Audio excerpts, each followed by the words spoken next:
Crises often further undermine the situation of already vulnerable people. In such situations, humanitarian organisations have a lot of power.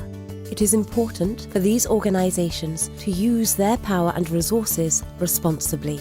For example, by giving affected people and communities a voice and the means necessary to hold the organisations to account.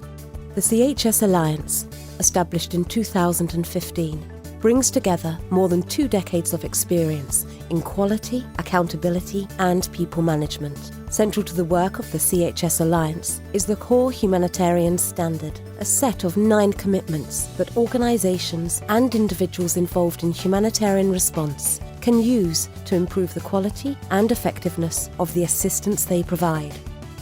When disaster strikes, solidarity pushes us to share our resources and expertise, hoping that our contribution will be meaningful.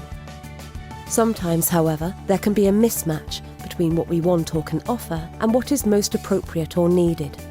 To ensure humanitarian response is appropriate and relevant, make sure you analyse the context as well as the needs and capacities of communities. In order to be effective, humanitarian response needs to be timely. In some instances, it means as quick as possible.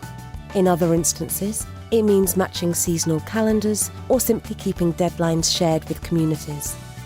Even with the best intentions, our actions can have negative consequences. Before planning and implementing a humanitarian response, ensure that you minimise the negative consequence a response could have on the local economy and livelihoods, the environment, people's safety, or social cohesion. Think about how to increase collaboration between local, national, and international actors, and how to strengthen local capacities. Knowing what humanitarian organisations have committed to enables communities and people affected by crisis to hold these organisations to account. Make sure you engage with communities by sharing information in languages, formats, and media that are easily understood, culturally appropriate, and accessible to all, and encouraging them to give feedback. If despite of your best efforts, something goes wrong, communities and people affected by crisis should be aware of and have access to safe and response complaint mechanisms. A humanitarian crisis can be chaotic and confusing, especially with a multitude of organisations responding at the same time.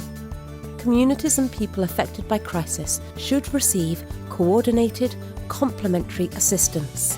So ensure you know who is doing what. This way, you can reduce the demands on communities and increase the impact of the response. It is normal to make mistakes, especially in complex environments. However, communities and people affected by crisis expect to receive quality assistance as organisations learn from experience and reflection.